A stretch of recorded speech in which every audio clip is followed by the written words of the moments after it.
Kumusta mga quiz? Marami sa atin ang gustong mag-explore, mag-relax, at magsaya. At sa gala namin to, hindi lang mata mo ang mabubusog, pati na rin yung isipan. Ano, G? Tara quiz. This is your trail for budgetary gala. Kumusta mga quiz? Ngayong araw ay samahan niyo naman ako sa isang kakaibang adventure sa isa sa mga tinaguriang Hidden Gems of Rizal. Ito ang Nagpatong Rock Formation. Matatagpuan ang Nagpatong Rock Formation sa Barangay Cuyambay, Tanay Rizal. Isa itong popular hiking destination na unti-unting sumisikat dahil sa kakaibang rock formations nito.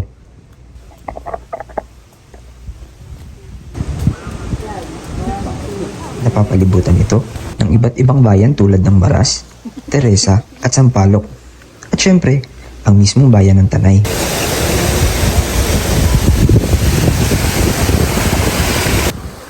Mula sa Maynila, aabutin ng humigit kumulang 2.5 oras hanggang 3 oras ang biyahe papunta rito.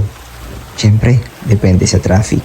Kaya't pwedeng itong i-day hike kung maaga kayo makakalis.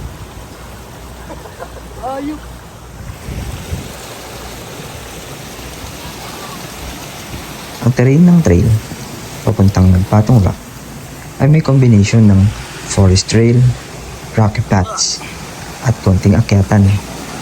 Bagamat beginner-friendly to, kailangan pa rin ng konting physical conditioning.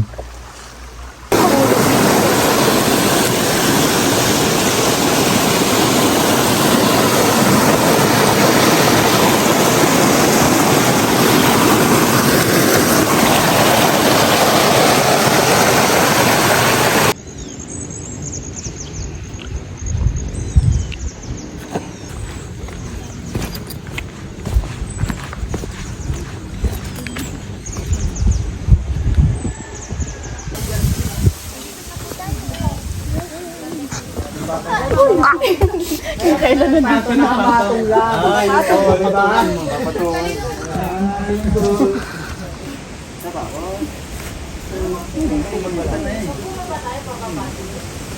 Yung mga artista daw para mamaya na ito.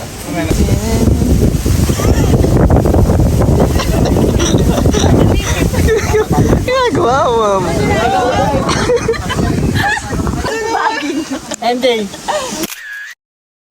Pero, bakit nga ba tinawag na Nagpatong Rock ito? Ito ay dahil sa dalawang malalaking bato na tila ba ipinatong sa isa't isa. Ang tanawin mula sa itaas ay breathtaking. Kitang-kita mo ang buong Sierra Madre at ang kalikasan ng Rizal.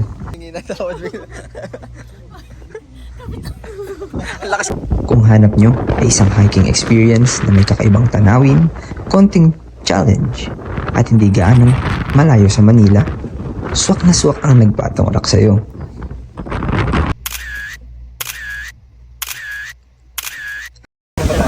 Pipicturean niyo po ba kami?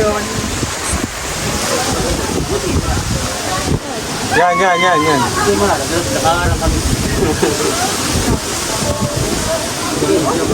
Gamit mo, ano?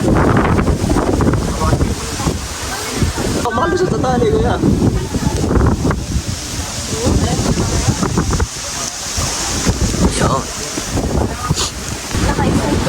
Walang sinabi sa training dito. Ito walang tama sa akin.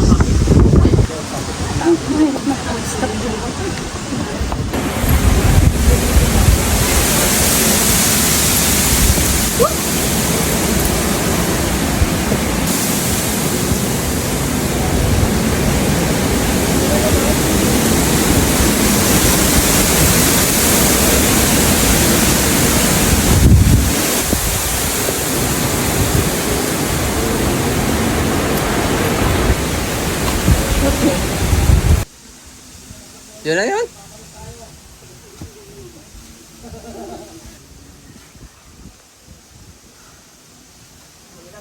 Madulas yan ha, madulas.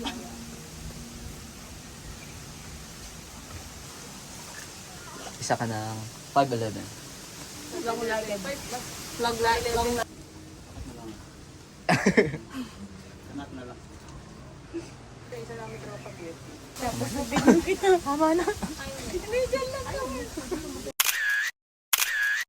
Hanggang sa susunod nating adventure mga kois. Huwag kalimutang mag-iwan ng footprints, hindi ng basura. Anyway, peace out.